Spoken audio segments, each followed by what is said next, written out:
Hello friends, welcome to our channel Histopedia by Shreya. आज हम बात करेंगे सोशल रिलीजियस रिफॉर्म मूवमेंट्स के बारे में। इस वीडियो में हम समझेंगे कि क्या थी उस टाइम की सोशल और रिलीजियस कंडीशंस जिन्होंने ना सिर्फ रिफॉर्म बल्कि रिफॉर्मिस्ट को जन्म दिया। ये हूं मैं और ये है हमारे टेलीग्राम चैनल का लिंक। जो भी हम यहाँ पढ़ेंगे उसका पीडीएफ आपको इस चैनल पे मिल जाएगा, तो इसे फॉलो करना ना भूलिएगा। चलिए आगे बढ़ते हैं। तो सबसे पहले हमारा टॉपिक है आज ब्रह्मो समाज। ब्रह्मो समाज से बहुत सारे क्वेश्चंस भी आते हैं, तो हमने इसमें इंपॉर्टेंट पॉइंट्स आपके लिए लिख दिए हैं जो कि आपके एग्जामिनेशन में काम आएंगे। तो सबसे पहले हम बात करते हैं इसके फाउंडर की। ब्रह्मो समाज के फाउंडर थे राजा राम मोहन रॉय। सबसे पहले स्थापना होती है ब्रह्मो सभा की। ये इसका पहला नाम था ब्रह्मो समाज का, जिसकी फॉर्मेशन हुई थी 1828 में कलकत्ता में। इसके बाद इसी को रीनेम करके बना दिया गया ब्रह्मो समाज इन 1830। इन दोनों से पहले एक और सभा बनी थी जिसे आत्मीय सभा बोलते हैं इन 1815, और यही आत्मीय सभा आगे जाके ब्रह्मो समाज का रूप ले लेती है। ठीक है। अब ब्रह्मो समाज में बहुत सारी डिफरेंसेस भी आई होंगी, सब कुछ सिमिलर तो नहीं रहा होगा या ठीक तो नहीं रहा होगा। इसमें दो मेजर स्प्लिट्स आई थी। एक आई थी 1866 में और एक आई थी 1878 में। 1866 की जो स्प्लिट थी वो दो रीजंस की वजह से हुई थी। सबसे पहला था आइडियोलॉजिकल डिफरेंस। जो देवेंद्रनाथ टैगोर थे और जो केशव चंद्र सेन थे, इन दोनों के बीच में, ये दोनों इंपॉर्टेंट लीडर्स थे ब्रह्मो समाज के, और इन दोनों के बीच में आइडियोलॉजिकल डिफरेंस बहुत ज्यादा था। कश्यप चंद्र सेन जो थे वो लिबरल विचारधारा के इंसान थे और वो चाहते थे कि हम ब्रह्मो समाज को पूरे इंडिया में फैलाएं, लेकिन देवेंद्रनाथ टैगोर इतनी जल्दी अपनी सभा को लिबरलाइज नहीं करना चाहते थे। इसके बाद हुआ ये स्प्लिट और कश्यप चंद्र सेन ने फॉर्मेशन की ब्रह्मो समाज ऑफ इंडिया की। इसके बाद 1878 में होता है एक और स्प्लिट। इसका रीजन ये था कि कश्यप चंद्र सेन वैसे तो बहुत लिबरल विचारधारा के थे, लेकिन उन्होंने अपनी छोटी बेटी जो कि माइनर थी उस टाइम, उसकी शादी करवा दी। इससे नाराज होकर हुई फॉर्मेशन साधारण ब्रह्मो समाज की, जिसके लीडर्स थे आनंद मोहन बोस, शिव चंद्र देव और उमेश चंद्र दत्त। इसमें से भी क्वेश्चंस आते हैं बहुत बारी कि साधारण ब्रह्मो समाज का फॉर्मेशन हुआ और उसके बाद आनंद मोहन बोस, शिवचंद्र देव, इनके नाम कौन किसने फॉर्मेशन की, साधारण ब्रह्मो समाज की, एक्सेट्रा। चलिए आगे चलते हैं। अब बात करते हैं हम सोशल रिफॉर्म्स और कंट्रीब्यूशन की कि क्या कंट्रीब्यूशन रहे हैं राजा राम मोहन रॉय के। सबसे इंपॉर्टेंट कंट्रीब्यूशन जो था वो था अबॉलिशन ऑफ सती। इंडिया में ऑफिशियल अबॉलिशन हुआ था सती का इन 1829, और उस टाइम पे गवर्नर जनरल ऑफ इंडिया थे लॉर्ड विलियम बेंटिक। ये भी क्वेश्चन पूछा जाता है बहुत बार कि कौन लॉर्ड थे उस टाइम, गवर्नर जनरल कौन थे, ये भी इंपॉर्टेंट क्वेश्चन में आ सकता है। इसके बाद वुमेन राइट्स। जो राजा राम मोहन रॉय थे उन्होंने फाइट किया हमेशा औरतों के लिए, उनकी एजुकेशन के लिए, उनकी मैरिज जल्दी ना हो, चाइल्ड मैरिज के अगेंस्ट रहे वो। तो ही advocated for women education, property rights जो बहुत ही एडवांस था उस टाइम के हिसाब से कि उन्हें भी हक मिलना चाहिए उनकी प्रॉपर्टी में। सेकंड आ गई विडो रीमैरिज, कि अगर कोई विधवा हो गई तो उसकी फिर से शादी करने का उसे हक होना चाहिए। इन्होंने अपोज किया चाइल्ड मैरिज को और पॉलीगैमी, यानी कि एक से ज्यादा बीवियां ना रखी जाए। कास्ट सिस्टम के ये अपोजिट थे। इनका मानना था कि अनटचेबिलिटी की प्रैक्टिस, और हमारे इंडिया में बहुत ही ज्यादा रिजिड कास्ट सिस्टम हो गया, और इन्होंने प्रमोट किया इंटरकास्ट मैरिज को। एजुकेशन में ये एडवोकेट करते थे मॉडर्न, सेक्युलर और साइंटिफिक एजुकेशन। ये काफी प्रोग्रेसिव थिंकर थे। आगे चलते हैं। अब हम इसके कुछ इंपॉर्टेंट लीडर्स की बात करते हैं। सबसे पहले तो आ गए हमारे राजा राम मोहन रॉय जो इसके फाउंडर थे। राजा राम मोहन रॉय को फादर ऑफ मॉडर्न इंडिया या फादर ऑफ इंडियन रेनेसांस भी कहा जाता है। ठीक है। इसके बाद नेक्स्ट लीडर है हमारे पास देवेंद्रनाथ टैगोर। देवेंद्रनाथ टैगोर ने तत्बोधिनी सभा की फॉर्मेशन भी की थी 1839 में। जो ब्रह्मो समाज की मूवमेंट थी उसको एकत्रित या उसको कंसोलिडेट जो राजा राम मोहन रॉय की डेथ के बाद था वो देवेंद्रनाथ टैगोर ने किया था। इनके जो ग्रुप था वो आदि ब्रह्मो समाज के नाम से जाना गया आफ्टर 1866 स्प्लिट। इसके बाद हमारे नेक्स्ट लीडर है कश्यप चंद्र सेन। इन्होंने ज्वाइन किया 1857 पे। इन्होंने ज्यादा मोर रेडिकल रिफॉर्म्स की स्थापना की। इन्होंने ज्यादा लिबरल थॉट्स जो है वो सभा में इंट्रोड्यूस किए। ही एडवोकेटेड फॉर यूनिवर्सल रिलीजन, और इनके जो ग्रुप था उसका नाम था ब्रह्मो समाज ऑफ इंडिया, जब 1866 में स्प्लिट हुई उसके बाद। आगे चलते हैं हम। अब हमारी नेक्स्ट और बहुत इंपॉर्टेंट मूवमेंट है यंग बंगाल मूवमेंट। ठीक है, यंग बंगाल मूवमेंट जो है इसकी स्थापना की थी हेनरी लुइस विवेन डेवरोजियन। ये इंडियन नहीं थे, ये फॉरेनर थे, ये एंग्लो इंडियन थे। ये एक पोइट थे, एक रेडिकल टीचर थे, हिंदू कॉलेज में पढ़ाते थे ये, जो अभी कलकत्ता में है। ठीक है, इनके जो फॉलोअर्स थे उन्हें कहा जाता था डेरोजियन या यंग बंगाल। डेरोजियन जो थे वो इनके फॉलोअर्स थे, उन्हें डेरोजियन कहा जाता था। पीरियड जो था प्राइमली लेट 1820s और 1830s में ये मूवमेंट जो थी वो अपने पीक पे थी। अब हम बात करते हैं इनके कोर आइडियाज की। सबसे पहला था रैशनलिज्म और फ्री थॉट। इनका मानना था कि सबको अथॉरिटी है कि वो क्वेश्चन कर सके, कि जो भी अथॉरिटी है वो अपनी मर्जी से कोई काम नहीं कर सकती, चाहे वो रिलीजियस हो, सोशल हो या पॉलिटिकल यूनिट्स हो। सबको हक है खुले विचारधारा रखने का और सोचने का इंडिपेंडेंटली। सेकेंड है जो फ्रेंच रेवोल्यूशंस के आइडियाज थे, जैसे कि लिबर्टी, इक्वलिटी और फ्रेटर्निटी, उसको उससे ये काफी इंस्पायर्ड थे और ये अपने स्टूडेंट्स को भी ये विचारधारा रखने के लिए प्रमोट करते थे। इसके बाद था रिजेक्शन ऑफ अथॉरिटी। जो भी सुपरस्टिशंस हैं या फिर जो रिलीजियस प्रैक्टिस हैं, जैसे कि आइडल वर्शिप या कास्ट टैबूज, इनको नहीं मानते थे और ना ही इनके स्टूडेंट्स इनसे मानते थे। अब हम बात करते हैं इन्होंने कौन से जो सोशल रिफॉर्म्स है उसे उसकी डिमांड की। सबसे पहले तो ये वुमेन राइट्स की बात करते थे, जैसे कि वुमेन एजुकेशन और उनको इक्वल राइट्स मिलना चाहिए जैसे आदमियों को मिलता है। Second, they talked against social evil, जैसे कि सती प्रथा, चाइल्ड मैरिज, ये कुलिन पोलोगैमी। इनका कहना था कि ये सारी जो सोशल इवल प्रैक्टिस है ये सही नहीं है। इसके बाद पीजेंट वेलफेयर, ये हमेशा कैंपेन करते थे प्रोटेक्शन ऑफ राइट्स पीजेंट के लिए और जो भी ऑपरेसिव प्रैक्टिसेस थी जमींदारी वगैरह की उसके खिलाफ। ये डिमांड करते थे सिविल राइट्स की, जैसे कि freedom of press, trial by jury, जो कि उस टाइम पे इंडिया में नहीं थी क्योंकि ब्रिटिशर्स का कब्जा था इंडिया पे। सेकंड, ये बोलते थे कि इंडियंस को भी हक है कि वो हायर पोजीशंस ले गवर्नमेंट सर्विसेज में। इसके बाद है कौन कौन सी की ऑर्गेनाइजेशन और लिटरली कॉन्ट्रीब्यूशंस रही हैं डिरोजियंस की। सबसे पहले हम बात करते हैं एकेडमिक एसोसिएशन 1828 की। ये एक डिबेट क्लब की तरह इसकी फॉर्मेशन हुई थी, जो टॉपिक्स को डिस्कस कर सके, जैसे कि फ्री विल, ट्रूथ क्या, वर्चू क्या होता है, वाइस एंड पेट्रोटिज्म, इन सब के लिए। सेकेंड आई हमारी society for acquisition of general knowledge, जिसकी फॉर्मेशन 1838 में हुई थी। ये डिरोजियो की डेथ के बाद डिरोजियन ने इसकी फॉर्मेशन की थी ताकि ये नॉलेज और अदर सोशल इश्यूज पे डिस्कशन कर सके। एक बहुत इंपॉर्टेंट पॉइंट है डिरोजियंस पोइट्री। इन्हें first nationalist poet of modern India भी कहा जाता है क्योंकि इन्होंने एक बहुत फेमस पोइम लिखी है, to India my native land. जैसे कि जो लोग हैं, जैसे कि कृष्ण मल्लिक, ताराचंद्र चक्रवर्ती, कृष्ण मोहन बोस और जो राधाकांत शिकदर हैं, जो जिन्हें ये भी बोला जाता है कि उन्होंने माउंट एवरेस्ट की हाइट को कैलकुलेट किया है, वो भी इनके फॉलोअर्स थे। अब है क्या सिग्निफिकेंस रही इसकी और क्या इसकी लिमिटेशंस थी। सबसे पहले अगर हम इसकी सिग्निफिकेंस की बात करें तो ये इनिशियल फेज को रिप्रेजेंट करता है बंगाल रेनेसांस के। ये एक इंटेलेक्चुअल रेवोल्यूशन था जिसने ग्राउंड वर्क रखा आगे लिबरल मूवमेंट और फ्यूचर नेशनलिज्म में। इसके बाद हम इसके लिमिटेशन की बात करें तो ये बहुत ही कम टाइम के लिए ये रेवोल्यूशन रहा और ये बहुत ही एक छोटे ग्रुप में जो एलीट हिंदू कॉलेज के स्टूडेंट्स थे उन तक ही रहा। बहुत बार इसे ये भी बोला जाता है कि उस टाइम के हिसाब से कुछ एक्सट्रीम रेडिकल मूवमेंट था। इसके बाद हम इसकी लेगेसी की बात करते हैं। सुरेंद्र नाथ बैनर्जी, उन्होंने डिरोजियन को forerunner of modern civilisation of Bengal भी कहा।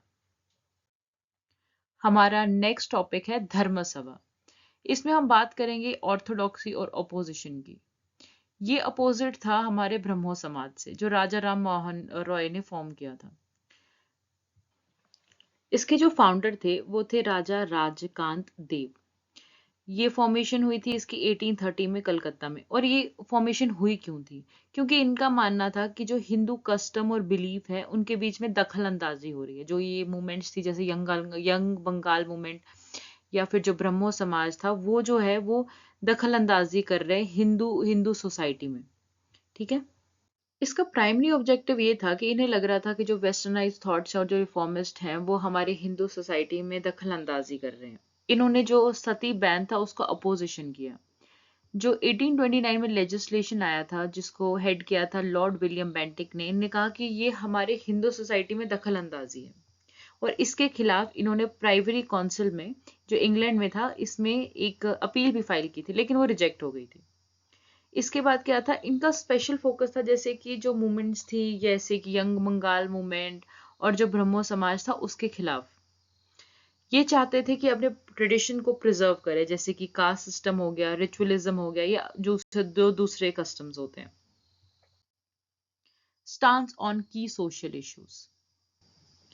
जो सती प्रथा थी, जिसका बैन राजा राम मोहन रॉय की वजह से लगा था, उसको इन्होंने सपोर्ट किया। उन्होंने कहा कि नहीं, जो सती प्रथा है वो हमारे रिलीजन का एक हिस्सा है, और ये वॉलंटरी रिलीजियस ड्यूटी है, और ब्रिटिशर्स को इसमें इंटरफेरेंस नहीं करना चाहिए। इसके बाद आती है विडो रिमैरिज, ईश्वर चंद्र विद्यासागर की वजह से जो आई थी। इन्होंने इसका भी अपोजिशन किया कि नहीं, ब्रिटिशर्स को इसमें भी कोई दखल अंदाजी नहीं करनी चाहिए। कास्ट सिस्टम में भी इन्होंने डिफेंड किया कि ये हमारे ट्रेडिशंस हैं और इसमें ब्रिटिशर्स को नहीं करनी चाहिए दखल अंदाजी। एक इम्पॉर्टेंट पॉइंट ये है कि दो इनके जो सोशल प्रैक्टिसेस थे, जैसे कि सती प्रथा, विडो रिमैरिज, इसके तो ये खिलाफ थे, लेकिन इन्होंने सपोर्ट किया वेस्टर्न एजुकेशन को, लड़कियों के लिए भी। इन्होंने माना कि हमें जरूरत है वेस्टर्न एजुकेशन और उसके आइडियाज की। अब हम बात करते हैं इनकी की एक्टिविटीज और पब्लिकेशन की। Petition against window remarriage. जो ये सभा थी, इन्होंने जो हिंदू विडो रिमैरिज एक्ट है उसका विरोध किया, जो कि पास हुआ था लॉर्ड केनिंग के अंडर। और इंटरेस्टिंग ये है कि इन्होंने, ईश्वर चंद्र विद्यासागर ने जितने सिग्नेचर लिए थे उसके पास होने के लिए, उससे ज्यादा सिग्नेचर इन्होंने लाए इसके अगेंस्ट। एक न्यूज़पेपर था जिसे समाचार चंद्रिका बोलते हैं, उसकी इन्होंने पब्लिकेशन करवाई ताकि ये अपने व्यूज को लोगों तक पहुंचा सके। ये एक प्रोटो पॉलिटिकल ऑर्गेनाइजेशन थी, ये एक अर्ली ऑर्गेनाइजेशंस में से एक थी। और इन्होंने इनके जो मेथड्स थे, petition, public meeting, formal executive body, ये मॉडर्न मेथड्स का यूज किया इन्होंने, ताकि अपनी जो वॉइस है उससे कॉलोनियल लोगों तक पहुंचा सके, अपनी कॉलोनियल पॉलिसी को ये इफेक्ट कर सके। जो प्रार्थना समाज है उसके जो फाउंडर थे वो थे डॉक्टर आत्माराम पांडुरंग, और इसका ईयर था 1867 में इसकी फॉर्मेशन हुई थी, और लोकेशन है हमारे पास मुंबई, महाराष्ट्र। ये समाज जो था वो इन्फ्लुएंस हुआ था आइडिया ऑफ ब्रह्मो समाज के। जब कश्यप चंद्र सेन महाराष्ट्र गए 1867 में, तो उसके बाद ही इसकी फॉर्मेशन हुई। प्रार्थना समाज का जो प्रिकसर था, इससे पहले एक सीक्रेट सोसाइटी की फॉर्मेशन हुई थी जिसे परमहंसा सभा कहते हैं। उसकी फॉर्मेशन 1849 में दादाबो पांडुरंग ने की थी। इसके बाद हम इसकी कैरेक्टरिस्ट की बात करते हैं। ये एक रिफॉर्मिस्ट मूवमेंट ही थी हिंदुइज्म के अंडर। ब्रह्मो समाज भी हिंदुइज्म के अंडर ही एक रिफॉर्म मूवमेंट थी, लेकिन उसको बहुत बारी इस हिंदुइज्म से अलग भी देखा जाता है। ये ज्यादा रेडिकल नहीं थी, और एक इसमें जो लोगों ने एक्सेप्टेंस थी वो भी ज्यादा थी। महाराष्ट्र में इसको काफी एक्सेप्ट किया गया। इसके बाद हम बात करते हैं प्रोमिनेंट लीडर्स और एसोसिएट बॉडीज की। सबसे पहले हमारे पास जो हमारे लीडर हैं वो है महादेव गोविंद रनाडे और जस्टिस रनाडे। इन्होंने इसे 1870 में ज्वाइन किया। इन्हें इंटेलेक्चुअल लीडर भी कहा जाता है इस मूवमेंट का। जो हमारे जस्टिस रनाडे थे वो फाउंडर थे इंडियन नेशनल सोशल कॉन्फ्रेंस, जिसकी फॉर्मेशन 1887 में हुई थी, और जो इंडियन नेशनल कांग्रेस थी ये उसके साथ साथ मिला करती थी। दूसरे लीडर हैं रामाकृष्णन गोपाल भंडारकर। ये एक संस्कृत स्कॉलर थे।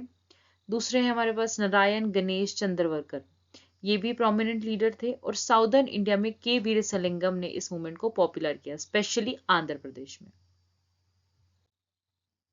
अब हम इनके कोर प्रिंसिपल और रिलीजियस बिलीफ्स की बात करते हैं।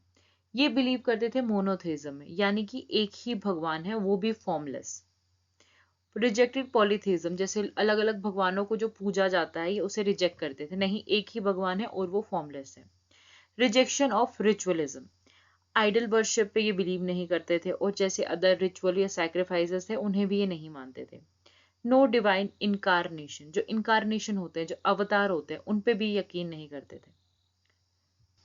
जो वैष्णव भक्ति ट्रेडिशन है, जिसमें हमारे तुकाराम और नामदेव जी आते हैं, उनकी मदद से इन्होंने जो लोकल पीपल है, जो लोकल मराठी पीपल है, उनसे ज्यादा कनेक्शन जोड़ा।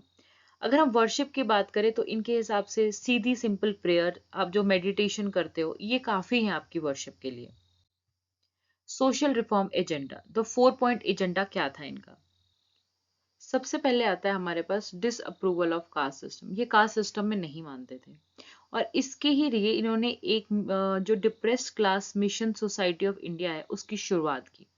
ये फॉर्म हुई थी 1906 में और इसके फाउंडर थे वी आर शिंदे। ये प्रमोट करते थे फीमेल एजुकेशन को, विडो रिमैरिज को, और विडो रिमैरिज के लिए रनाडे, जो जस्टिस रनाडे हैं, उन्होंने विडो रिमैरिज एसोसिएशन की स्थापना की 1861 में। अबॉलिशन ऑफ चाइल्ड मैरिज के भी ये फेवर में थे। अब हमारी जो नेक्स्ट सोसाइटी है वो है आर्य समाज। जो आर्य समाज थे उसके फाउंडर थे स्वामी दयानंद सरस्वती में। इनका ओरिजिनल नाम था मूल शंकर तिवारी। इसकी फॉर्मेशन हुई थी 1875 में मुंबई में और ये नॉर्थ इंडिया में काफी फेमस हुआ, स्पेशली पंजाब के एरिया में। जो स्वामी दयानंद सरस्वती थे उनके मेंटर थे, एक स्वामी थे वो मथुरा में, जिनका नाम था विराजनंदा। और उन्होंने ही इनको मोटिवेट किया कि आप जो ट्रू टीचिंग है वेदास की उसे रिवाइव कीजिए, गो बैक टू वेदास। ये एक स्लोगन था जो इन्होंने दिया कि वेदा के पास वापस जाओ, जो उसके ट्रू फॉर्म है, जो ट्रू नेचर है, उस तक जाओ। कृण्वन्तो विश्वम आर्यम, एक और मोटो इन्होंने दिया, make the whole world noble. जो स्वराज है, स्वराज जो है सेल्फ रूल, उसको सबसे पहले जो बात की गई वो स्वामी दयानंद सरस्वती ने ही की थी इन 1876। इसके बाद हम इनके कोर प्रिंसिपल्स की बात करते हैं। इनफेलेबिलिटी ऑफ वेदास। इनका मानना था कि जो वेदास हैं, जो हमारे 4 वेद हैं, वही प्रॉपर नॉलेज का सोर्स है हमारे। और इन्होंने रिजेक्ट किया अथॉरिटी लेटर स्क्रिप्चर्स की, जैसे कि पुराणास। इनका मानना था सिर्फ वेदा ही ट्रू नॉलेज का फॉर्म है। मोनोथीज्म, ये भी एक ही फॉर्मलेस गॉड ब्रह्मा जिसे इन्होंने नाम दिया उस पर बिलीव करते थे। एक सिलेबल ओम, ओम को इन्होंने बोला कि ओम ही है सारा सोर्स नॉलेज का, इंटेलिजेंस का, ब्लिसफुलनेस का, सारे का सोर्स सिर्फ ओम है। रिचुअलिज्म्स को इन्होंने रिजेक्ट किया। इन्होंने कहा जो हम पिलग्रिमेज करते हैं या फिर जो हम लोग इलेबोरेट एक्सपेंसिव रिचुअल्स करते हैं वो व्यर्थ है, उनका कोई भी मतलब नहीं है। इन्होंने आइडल वर्शिप को अपोज किया और पॉलीथीज्म को भी, जो हम बहुत सारे अलग अलग रूपों में भगवान को पूजते हैं, उसका भी इन्होंने अपोजिशन किया। जो डॉक्ट्रिन है कर्मा और री इनकारनेशन के, हमारे जो कर्म होते हैं और जो हम लोग री इनकारन होते हैं, यानी कि जो हमारा पुनर्जन्म होता है, उसको इन्होंने अपहेल्ड किया कि ये हमारे ट्रू प्रिंसिपल्स हैं। इन्होंने 10 प्रिंसिपल्स की बात की, जैसे कि एम्फेसाइज किया ट्रूथ पे, justice, love, promotion of knowledge etcetera. Social और एजुकेशनल कंट्रीब्यूशंस क्या थे?